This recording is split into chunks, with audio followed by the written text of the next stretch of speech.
Hello बच्चों। और कल जो डिस्कस किया था वो हमने स्टार्ट कर लिया था अपना थर्ड चैप्टर, जिसका नाम था आपके पास क्लासिफिकेशन ऑफ एलिमेंट। ठीक है, और उसके साथ क्या थी हमारे पास पीरियोडिसिटी, यानी पीरियोडिसिटी ऑफ द प्रॉपर्टी। तो ये जनरली आपके पास जो 9th का था उसी का लगभग एक प्रारूप है, और कुछ अभी बातें आगे बढ़ के नहीं आई हैं, क्योंकि बढ़ के अभी हमारे पास नेक्स्ट लेक्चर में आएंगे। अभी तक हम लोग वही बातें डिस्कस कर रहे थे जो हम लोग 9th में पढ़ के आ चुके हैं। अब उन बातों को डिस्कस करेंगे जहां हमें लगता है कि भाई आपके पास इन बातों को हमने पढ़ तो लिया था, अब इन बातों में मेन पॉइंट्स क्या क्या आने वाले हैं। तो मैंने आपसे पहले भी डिस्कस कर चुका हूँ, आपको इसमें सारा नहीं पढ़ना, आपको इसमें सिर्फ मेन पॉइंट्स पढ़ने हैं। यानी आप क्वेश्चंस पे ज़्यादा फोकस करना बजाय थ्योरी के। लाइन टू लाइन पढ़ने से आपके पास कोई फ़ायदा नहीं मिलने वाला, क्योंकि आपने पहले पढ़ा हुआ है। तो क्विक रिवीजन लेके और इसको थोड़ा सा मार्क करके चलना कि अगर मान लो कोई क्वेश्चन पूछा गया तो फिर भी इसमें क्या क्या क्वेश्चंस निकलते हैं, उन क्वेश्चंस को जरा टैली करके चलना है। ठीक है, बाकी और इसमें कोई ज़्यादा रॉकेट साइंस नहीं है, सिंपल चीज़ें हैं। जो बातें पहले आपने पढ़ी हुई वही बातें मैं बताऊंगा, मैं भी कोई नया बात नहीं बताने वाला यहाँ पे। हाँ, कुछ आगे जब हम लोग चलते हैं तो फिर नई बातें का हम लोग यहाँ डिस्कस करते हैं। कल जब मैंने बात की थी तो मैंने मेंडलीव के बारे में जब बात की थी तो वहाँ ऑलमोस्ट हमने बता दिया था कि मेंडलीव ने 1869 में आपके पास जब मॉडर्न पीरियोडिक लॉ के बारे में बात की, और जब उसने आपके पास बताया कि पीरियोडिसिटी ऑफ द प्रॉपर्टी के बारे में, तब उसके पास नंबर ऑफ एलिमेंट्स 63 थे। और उसने कुछ नहीं, उस एलिमेंट्स के ऑक्साइड्स, हर एलिमेंट के ऑक्साइड्स और उनकी जो फिजिकल केमिकल प्रॉपर्टी थी एक कार्ड्स पे लिखना स्टार्ट किया और लिख के दीवार पे अरेंज करना स्टार्ट कर दिया। तो अकॉर्डिंग टू एटॉमिक वेट और एटॉमिक मास के अकॉर्डिंग जब उसने अरेंज करना स्टार्ट किया, that is called periodic law. यही मॉडर्न पीरियोडिक लॉ था, इसी को इसने मॉडर्न पीरियोडिक लॉ कहा था, क्योंकि उसने जब अरेंज करना स्टार्ट किया तो उसने एटॉमिक प्रॉपर्टी यानी उसके एटॉमिक वेट और एटॉमिक मास के अकॉर्डिंग उसको रेगुलरली अरेंज करना स्टार्ट किया। और उसने बहुत सारी ऐसी जगह छोड़ दी, खाली छोड़ दी, जहाँ उसने बोल्ड प्रेडिक्शन शो किया कि आने वाला जो एलिमेंट होगा ना वो ऐसा होगा। तो लाइक आप लोग जानते भी हो, इक्का एल्यूमिनियम, इक्का सिलिकॉन का नाम रखा गया था, जो आगे चल के गैलियम और आपके पास आपके पास गैलियम हमारे पास बने थे। आपके पास इक्का एल्यूमिनियम, इक्का सिलिकॉन हम लोग लेके चलते हैं। तो हम लोग पास बात करते हैं कि अगर हम लोग इन चीज़ों को आगे लेके चलते हैं तो कौन कौन से एलिमेंट हमारे पास बोल्ड प्रेडिक्शन में आए थे, कि इक्का एल्यूमिनियम किसको कहा था, इक्का सिलिकॉन किसको कहा था, गैलियम क्या था आपके पास। ठीक है, तो इनकी चर्चा हम लोग यहाँ पर करने वाले हैं, इन्हीं चीज़ों को हम लोग देखने वाले हैं कि आपके पास जब बोल्ड प्रेडिक्शन हुई थी तो गैलियम और जर्मेनियम की जब बात हो रही थी तो कौन कौन सी चीज़ें हमारे पास थी जब उसने बोल्ड प्रेडिक्शन किया। तो इक्का एल्यूमिनियम से बात करते हैं, गैलियम की और जर्मेनियम की बात करते हैं, तो किन किन चीज़ों को उन्होंने रिप्रेजेंट किया था, कहाँ कहाँ छोटे छोटे पॉइंट्स आए थे, क्या उसकी लिमिटेशन थी, क्या उसके आपके पास अगर मैं बात करूँ एडवांटेज थे, क्या क्या चीज़ें उन्होंने बताई, तो उन्हीं के बारे में हम लोग चलिए डिस्कस करते हैं। तो अगर मैं बात करूँ मेंडलीव पीरियोडिक लॉ की, कि मेंडलीव पीरियोडिक लॉ की अगर हम लोग बात करते हैं तो ये देने वाला था आपके पास 1869 के अंदर। यहाँ पर इसके पास नंबर ऑफ एलिमेंट थे, तो वो कितने थे हमारे पास, 63 एलिमेंट थे। तो 63 एलिमेंट का इन्होंने क्या किया, 63 एलिमेंट को अगर हम लोग बात करते हैं तो इन्होंने कहा physical and chemical property of elements and they are the periodic function and they are the atomic weight, and when the element are arranged order they are the increasing atomic weight, and the element is similar property and repeated। आपके पास small या repeated है, आपके पास एक certain interval के बाद आपके पास वो repeat हो रहे थे, और उन्हीं के आपके पास क्या बन रही थी, जिससे लाइन टू लाइन आपके पास एक ग्रुप और पीरियड्स का जन्म हुआ। वहीं पता लगा कि आपके पास ग्रुप क्या होंगे और पीरियड्स क्या होंगे, आइडेंटिफाई हुए, क्योंकि उन्होंने तो एटॉमिक वेट में आपके पास रेगुलरली अरेंज कर दिया, मतलब इस तरह से 63 एलिमेंट को इस तरह से एक रेगुलरली अरेंजमेंट पे रखा गया, उसके एक्साइड्स को शो करते हुए। तो एक इंटरवल के टाइम, एक स्मॉल इंटरवल के बाद आपके पास उस एलिमेंट जैसा जो दूसरा एलिमेंट था उसकी प्रॉपर्टी आपके पास यहाँ दिखने लग गई, उसकी प्रॉपर्टी यहाँ पर आपके पास दिखने लगी। अगर मान लो हम यहाँ पर लिखते हैं तो मान लीजिए मैंने यहाँ पर लिख दिया आपके पास फ्लोरीन, ब्रोमीन, आयोडीन, जो भी हम लोग लिखना चाहते हैं हम लोग लिख सकते हैं। आपके पास यहाँ लिथियम लिखा था, यहाँ बेरिलियम लिखा था, बोरोन लिखा, कार्बन लिखा, नाइट्रोजन लिखा, ऑक्सीजन लिखा, फ्लोरीन लिखा, क्योंकि उसने नोबल गैसेस के बारे में बताया नहीं था, क्योंकि उसी को आगे चल के जीरो ग्रुप का नाम दिया था। इसकी अगर बात करते हैं तो आपके पास लिथियम के नीचे क्या था, सोडियम था, यहाँ पर आपके पास मैग्नीशियम था, यहाँ एल्युमिनियम था, सिलिकॉन था। ठीक है, इसी के नीचे अगर ये वाली जगह है तो ये खाली छोड़ दी थी उसने। इसके नीचे अगर बात करते हैं ये वाली जगह, तो उसने क्या करा था, खाली छोड़ दिया था ये। तो इसके लिए उन्होंने बोल्ड प्रेडिक्शन दी थी, जिसको आपने नाम दिया था किसका, इक्का एल्यूमिनियम और इक्का सिलिकॉन का। याद है ना कि उसने कहा था आपसे क्या, इक्का एल्यूमिनियम, तो इक्का एल्यूमिनियम आपको बताया गया होगा इक्का एल्युमिनियम, इक्का का मतलब क्या है, संस्कृत वर्ड है जिसका मतलब होता है आने वाला, आप नेक्स्ट, यानी जो नेक्स्ट एलिमेंट आएगा वो आपके पास क्या होगा। तो उन्होंने ये तो पता नहीं था कि ये क्या होगा, बट ये जरूर पता था कि इसका नाम आगे इक्का एल्युमिनियम इन्होंने पहले से शो कर दिया था, जो आगे चल के आपके पास क्या कहलाया, गैलियम। जबकि सिलिकॉन की बात करते हैं तो इक्का सिलिकॉन रखा गया था, जो आगे चल के आपके पास क्या कहलाया गया, जर्मेनियम कहलाया गया। तो ये जो प्रोडक्शन थी ये कौन देने वाला था, ये देने वाला था मेंडलीव। तो पुरानी पीरियोडिक टेबल में तो इन्होंने ज्यादा कुछ नहीं कहा, जो ओल्ड पीरियोडिक टेबल थी प्रॉपर्टी ली, अरेंज की, सिमिलर एलिमेंट एक स्मॉल इंटरवल में आए, उसी को इन्होंने नाम दिया क्या, पीरियोडिसिटी ऑफ द प्रॉपर्टी। क्या कि आपके पास अगर पीरियोडिसिटी ऑफ द प्रॉपर्टी यानी this repetition of the property of element after certain regular interval, कि आफ्टर सर्टेन रेगुलर इंटरवल, मान लीजिए आपने एक रेगुलर इंटरवल के बाद कार्बन जैसी दिखने वाली प्रॉपर्टी या कार्बन की जैसी प्रॉपर्टी सिलिकॉन में पाई गई या बोरॉन की जैसी प्रॉपर्टी एल्युमिनियम में पाई गई, तो इसी को इन्होंने फिर क्या का नाम दिया, इसको इन्होंने नाम दिया आपके पास पीरियोडिसिटी ऑफ द प्रॉपर्टी। यही चल के हमारे पास क्या कहलाई, पीरियोडिसिटी ऑफ द प्रॉपर्टी। बस समझ में आ गई। फिर जैसे जैसे इसमें चेंजेस आते गए उन्होंने फिर न्यू लॉज देने लगे कि भाई अगर हम लोग बात करते हैं किसकी, मेंडलीव पीरियोडिक टेबल की, कि भाई एक्चुअल में मेंडलीव पीरियोडिक टेबल दिखता कैसा था, उसने क्या क्या चीजें आपके पास बताई।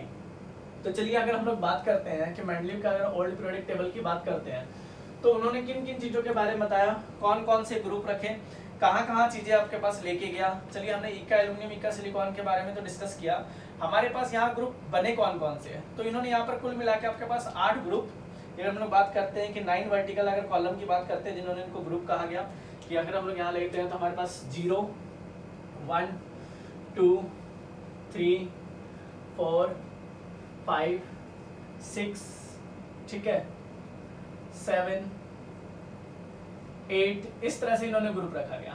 तो इसको 0 ग्रुप पे तो हमने क्या नाम दिया था, आपके पास जो ये हीलियम थे ना, ये helium, neon, argon, krypton, xenon, radon, इनको इन्होंने 0 ग्रुप का नाम दिया था क्योंकि इनकी ना प्रॉपर्टी सिमिलर थी ना किसी से मैच खा रही थी, तो इनको आइडेंटिफाई नहीं हो पाया था, तो इन्होंने 0 ग्रुप का नाम दिया था। इनके अलावा जो बच गए ये आपके पास ग्रुप बचे थे जो इन्होंने ऑक्साइड्स के फॉर्म में इनको अरेंज किया था आपके पास किसमें, तो इन्होंने इसको जो रिप्रेजेंट किया, तो इन 9 ग्रुप को 9 वर्टिकल कॉलम को हमने नाम दिया था ग्रुप का, जिसमें 0 से लेकर आपके पास 8 तक थे। 0 और 8 को छोड़ के 0 और 8 को छोड़ के आपके पास बाकी सारे ग्रुप फर्दर डिवाइडेड थे। यानी अगर हम लोग बात करें 0 को छोड़ दो और 8 को छोड़ दो तो इनके सबके सब ग्रुप थे, यानी ए बी, इसके भी ए बी, इसके भी ए बी, इसके भी ए बी, इसके भी ए बी, ए और बी, इसके भी ए और बी, इसके भी ए और बी, यानी ए एक अलग पार्ट था, बी एक अलग पार्ट था। ए कैटेगरी में एक अलग ग्रुप अलग एलिमेंट को रखा गया, बी कैटेगरी में एक अलग एलिमेंट को रखा गया। ये आपको किताब में मिल भी जाएगी। यानी कुछ कुछ एलिमेंट की प्रॉपर्टी सिमिलर थी तो उसको ए कैटेगरी ए में रख दिया, कुछ की डिफरेंट थी तो उसको बी में रख दिया। जैसे लाइक अगर हम लोग बात करते हैं तो आप लोग यहाँ लेके चलते हो तो जैसे लिथियम हो गया, सोडियम हो गया, पोटेशियम हो गया, रुबेडियम हो गया, सीजियम हो गया। ऐसे अगर हम लोग यहाँ बात करते हैं तो आपके पास पता है कि भाई बेरिलियम हो गया, मैग्नीशियम हो गया, कैल्शियम हो गया, लाइक ABC। तो इस तरह से इन्होंने इसको आइडेंटिफाई करने की कोशिश की। बट क्या था, उस समय कैटेगराइज नहीं हुआ था कि कौन सा S ब्लॉक होगा, कौन सा D ब्लॉक होगा, कौन सा P ब्लॉक होगा, कौन सा F ब्लॉक होगा। तो वहाँ एलिमेंट्स की कैटेगराइजेशन नहीं थी कि वहाँ ये तो पता ही नहीं था कि कौन से ब्लॉक का एलिमेंट है। तो इन्होंने फिर उसको किस में रखा था, सब ग्रुप के फॉर्म में रखा था कि इसमें सब ग्रुप आपके पास कौन कौन से होंगे, कौन कौन से नहीं। तो वो जनरली कुछ ऑक्साइड्स थे, जैसे R2O3, वो आपको पता है कि उनकी जो वैलेंसी थी, अगर मैं बात करूं कि भाई इनकी अगर बात करते हैं तो RO, इनकी बात करते हैं तो R2O3 हो जाता है, इनकी बात करते हैं तो R2O4। लाइक इस तरह से इन्होंने इसको ग्रुप फॉर्म में, एक ऑक्साइड्स की फॉर्म में इन्होंने रखा था कि डिफरेंट डिफरेंट ग्रुप अगर हमारे पास आते हैं तो हम लोग उसको किस फॉर्म में रख सकते हैं। जैसे मान लीजिए आपके पास मैं इसी को आइडेंटिफाई करूँ तो RO4 की फॉर्म में रख दिया था, ठीक है। बट उस समय हमारे पास क्या था, हमारे पास मेजर ड्रॉबैक था क्या कि हमें ये तो पता ही नहीं था कि ये D ब्लॉक के हैं, P ब्लॉक के हैं, S ब्लॉक के हैं, F ब्लॉक के हैं, ये तो पता ही नहीं था। तो ये सब क्या होगी, ये सब इसकी लिमिटेशन होगी। भाई ग्रुप तो बन गया, भाई हमारे को पता लग गया कि हमारे पास कितने हैं, तो हमारे को पता लग गया भाई 0 to आप 8 की बात कर रहे हो तो 9 हमारे पास क्या आ गए, ग्रुप आ गए। क्या आ गए, 9 ग्रुप आ गया। जबकि 7 वर्टिकल जो हमारे पास क्या आ गए, ठीक है। अगर हम लोग बात करते हैं 9 ग्रुप की, 7 हॉरिजॉन्टल हमारे पास क्या आ गए, ये हमारे पास क्या आ गए, पीरियड्स आ गए। तो इनके कुछ लिमिटेशंस भी तो ही होंगी कि भाई मेंडलीव पीरियोडिक टेबल तो बन गई हमारे पास, कि इन एलिमेंट्स को कैटेगराइज कर दिया, इन एलिमेंट को ले लिया आपने कि भाई ये आपके पास ये एलिमेंट होंगे। ये आपसे कोई पूछ सकता है जीरो ग्रुप कौन से थे, तो नोबल गैसेस को ही हम लोग जीरो ग्रुप बोला करते हैं। 8 ग्रुप को हम लोग कैटेगराइज नहीं कर पाए थे क्योंकि हमारे को पता ही नहीं था इसका ऑक्सीडेशन स्टेट क्या होगा, किस एलिमेंट को यहाँ रख पाएंगे, किस एलिमेंट को नहीं रखेंगे। तो लाइक जितने भी आपके पास डी ब्लॉक एलिमेंट थे जो आगे चल के डी ब्लॉक बने, वो सब इसी में रखे गए थे। ठीक है, कुछ एलिमेंट और थे जो इनमें भी कैटेगराइज किए गए, बट यहाँ पर बहुत सारे आपके पास लूज पॉइंट देखेंगे। आपने जब टेबल देखोगे तो उसमें बहुत सारे लूज पॉइंट आपको मिलेंगे, आप वहाँ से इसको कैटेगराइज कर सकते हो। हमें जनरली तो इसकी कमियां बतानी थी और इसके मेरिट्स डिमेरिट्स की बात कर रहे थे। देखिए, अगर आप बात करते हो सिग्निफिकेंस की कि भाई इसको जब मॉडिफाई किया गया, इस पीरियोडिक टेबल में जो जो ड्रॉबैक्स आए और इसकी जो आपके पास अच्छाइयाँ थी, उन दोनों को देख के फिर न्यू मॉडर्न पीरियोडिक टेबल बनाया गया, जो आज की डेट में आप लोग सब जानते हो, न्यू मॉडर्न पीरियोडिक टेबल। तो उसमें क्या था, देखिए उसमें आपके पास अगर सिग्निफिकेंस की बात करते हैं तो मॉडिफाइड द मॉडर्न पीरियोडिक या मेंडलीव पीरियोडिक टेबल, सबसे पहला आया सिस्टमैटिक स्टडी थी किसकी, एलिमेंट की। लाइक हर एलिमेंट आपके पास एक सिस्टमैटिक ढंग से रखा गया था। ये पहले वाली बात है क्योंकि पहले नंबर ऑफ एलिमेंट्स भी कम थे, टाइम बढ़ता गया तो नंबर ऑफ एलिमेंट भी बढ़ते गए, तो माइंड में इस चीज को आराम से रख के चलना। देखिए तो आगे क्या हुआ, प्रेडिक्शन किया गया न्यू एलिमेंट का। तो आपको पता है जब यहाँ जिक्र किया गया इक्का एल्यूमिनियम और इक्का सिलिकॉन का, इक्का एल्यूमिनियम और इक्का सिलिकॉन का, तो हमें पता लग गया कि इक्का एल्यूमिनियम और इक्का सिलिकॉन आगे चल के हमारे पास क्या बनने वाले हैं। तो आपने नाम दिया था उसको इक्का गैलियम का और दूसरे को नाम दिया था किसका, जर्मेनियम का। ये एक अच्छा हमारे पास पॉइंट था जिसको हम लोग जानते हैं।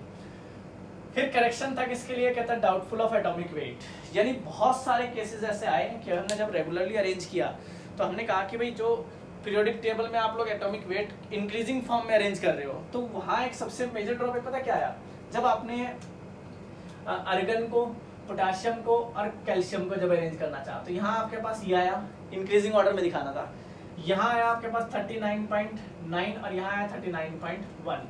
तो जनरली ये क्या हो गया, डिक्रीज हो गया। तो मेजर ड्रॉबैक में काउंट हुआ किसके, आपके पास मेंडलीव पीरियोडिक टेबल में। यानी जो डाउटफुल एटॉमिक वेट की बात हो रही है वो किसकी थी, वो यहाँ इनकी थी, जहाँ हमें पता ही नहीं लगा कि हम लोग जब कह रहे हैं कि रेगुलरली अरेंज हो रहा है, हमें पता लग रहा है हाइड्रोजन का मास सबसे कम, फिर हीलियम का बढ़ेगा, लिथियम का बढ़ेगा, बढ़ता जाएगा बढ़ता जाएगा बढ़ता जाएगा।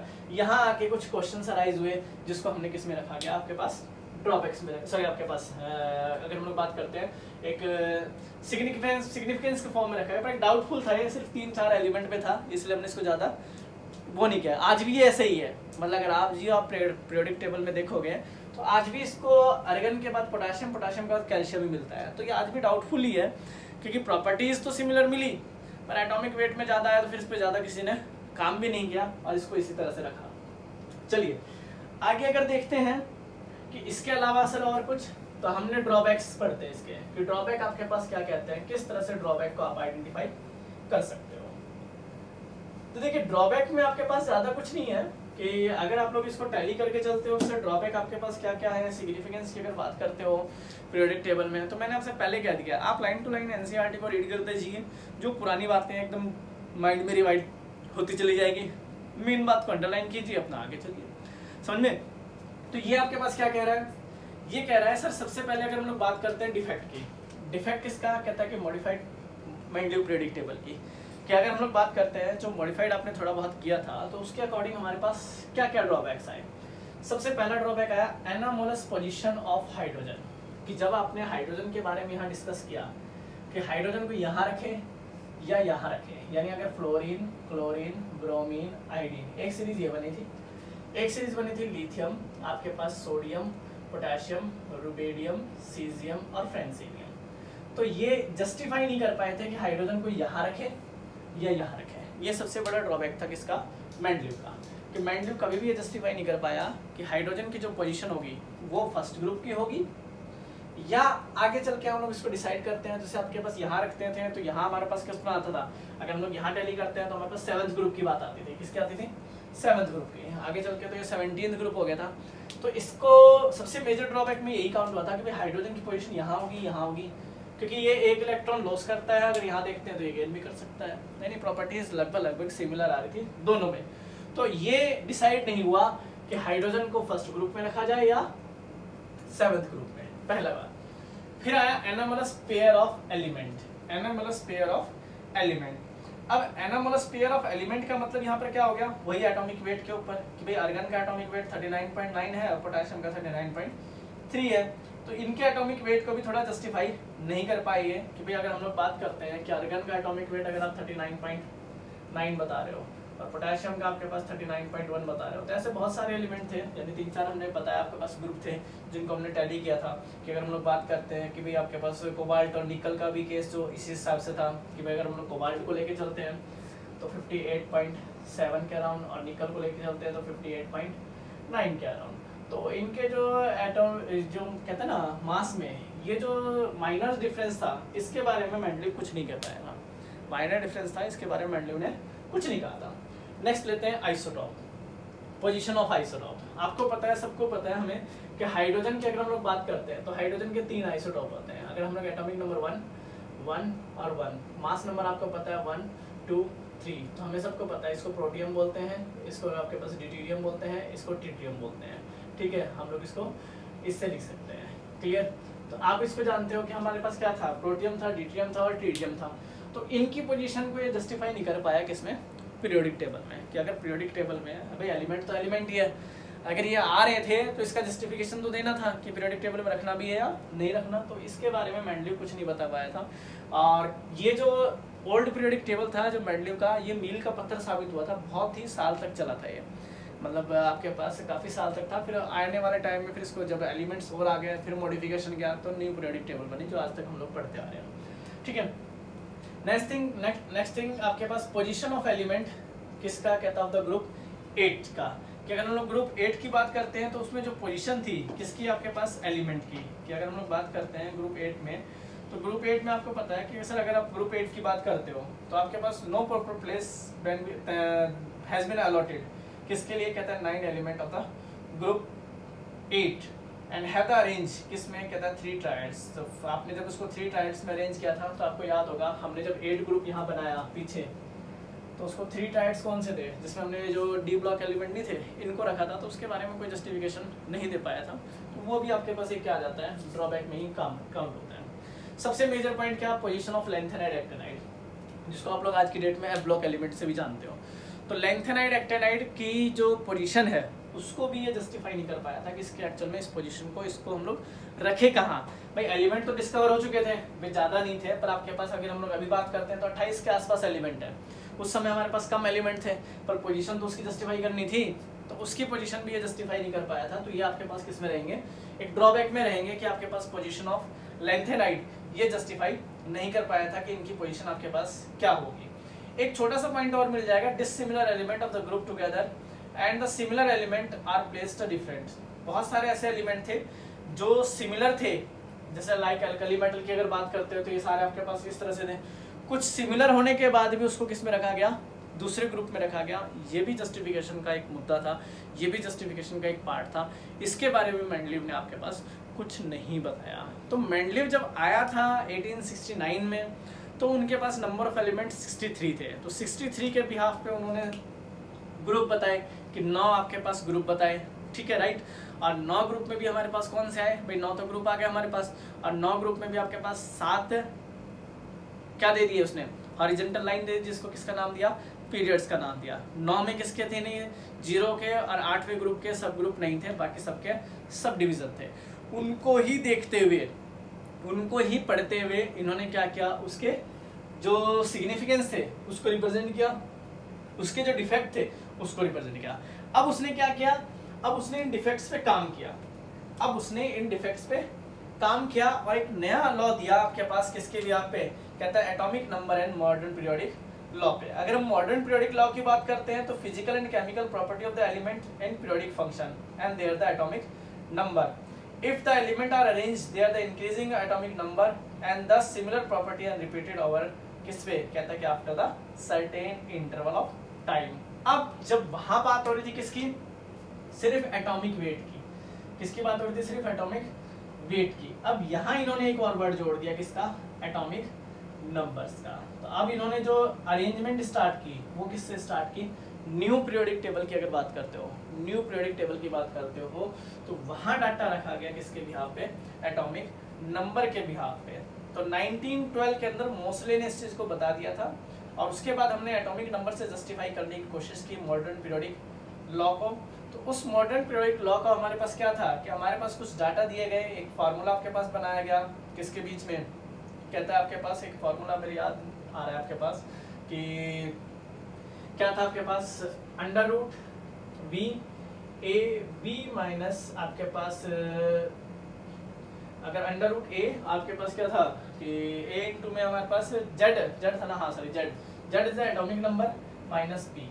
ए और बी आपके पास जस्ट ए कांस्टेंट हम लोग यहाँ पर लेके चल रहे हैं और जेड आपके पास एटॉमिक नंबर को रिप्रेजेंट करेगा और इनका जो ग्राफ बनता था वो वी वर्सेस आपके पास क्या बनता था जेड बनता था। तो इसी के बिहाफ पे आपने क्या रखा कि हमने जो मॉडर्न पीरियोडिक लॉ है, अब हम लोग इसी के बारे में आगे डिस्कस करने वाले हैं, जो मॉडर्न पीरियोडिक लॉ है वो इसी के बिहाफ पे एटॉमिक नंबर के बिहाफ पे आपके पास रखा गया कि एटॉमिक नंबर अगर आप लोग इंक्रीज करते हो तो नंबर ऑफ एलिमेंट भी इंक्रीज होते हैं। तो इस बिहाफ पे मेंडलीव ने एक नया पीरियोडिक टेबल आपको दिया और उस नए पीरियोडिक टेबल में उसने क्लासिफाई किया एस ब्लॉक को, पी ब्लॉक को, डी ब्लॉक को, एफ ब्लॉक को, उनकी जनरल इलेक्ट्रॉनिक कॉन्फ़िगरेशन लिखी गई। तो सबसे पहले तो आप लोग क्या रिपीट कर लोगे जो हमने पीछे इलेक्ट्रॉनिक कॉन्फ़िगरेशन पढ़ा है, कहाँ आपके पास एटॉमिक स्ट्रक्चर के अंदर है, क्वांटम पढ़ा है, वहाँ इलेक्ट्रॉनिक कॉन्फ़िगरेशन पढ़ा है। तो एक तो सबको इलेक्ट्रॉनिक कॉन्फ़िगरेशन आना चाहिए। ये बातें तो क्या थी 9th की थी सारी जो हम लोग पहले पर से पढ़ के आ चुके हैं। अब 11th की बातें आएंगे जो हम लोगों ने 9th में नहीं पढ़ी थी। तो थोड़ा सा आप लोग टैली करके चलोगे कि सर 9th में हमने क्या पढ़ा था और 11th में क्या पढ़ा था। तो आप लोग याद रखना है कि 9th में ये चीज़ें हमने पढ़ ली थी, इसमें से जो जो मेन पॉइंट आए उसको टैली करोगे, टैली करने के बाद अपना आगे बढ़ोगे ताकि कन्फ्यूज़न ना रहे। बस समझ में आ गए। तो इनको आपको क्या करना है, मैंने आपके पास पहला लेक्चर जो हमारे पास था पीरियोडिसिटी का उसमें बता दिया, आपके पास 4 क्लासिफिकेशन दिए थे। हिस्टोरिकल डेवलपमेंट बाय डेबोनियर ने क्या कहा, लूथर मेयर ने क्या कहा, न्यूलैंड्स ने क्या कहा, मेंडलीव ने क्या कहा, ठीक है। ये आपके पास अगर हम लोग बात करते हैं तो ओल्ड पीरियोडिक लॉ की अगर बात करते हैं तो वो क्या क्या देता था। फिर अगर हम लोग मेंडलीव की बात करते हैं तो मेंडलीव ने भी अपना पुराने मॉडिफिकेशन में क्या क्या कहा। अब जो नया मॉडिफिकेशन था जो किसके बिहाफ था, एटॉमिक नंबर के बिहाफ पे। तो इस इक्वेशंस को ड्रॉ करते हुए हम लोग क्या करेंगे, एक पीरियोडिक टेबल अरेंज करेंगे। जैसा कि आप लोगों को पता है सारे पीरियोडिक टेबल हम लोग जानते हैं जो आज की डेट में हम लोग पढ़ के भी आए हैं।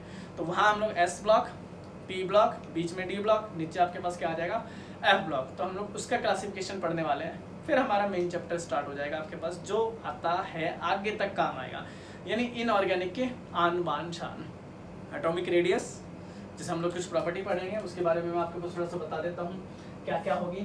एटॉमिक रेडियस के बारे में पढ़ेंगे कि रेडियस क्या है, आयनाइजेशन एंथैल्पी, ठीक है, आपके पास electron negativity, electron gain enthalpy, screening effect, कई चीज़ें हम लोग पढ़ेंगे, inert pair effect, screening effect, वो चीज़ें हैं जो आपने 9th में नहीं पढ़ी। अब तक तो 9th में पढ़ा हुआ है तो ये डाटा आप लोग को थोड़ा सा रिपीट करके जल्दी से जल्दी, और फिर हम लोग नेक्स्ट लेक्चर में मिलते हैं अपने किसके मॉडर्न पीरियोडिक लॉ के साथ, मॉडर्न मेंडलीव पीरियोडिक टेबल के साथ, ठीक है। Thank you so much.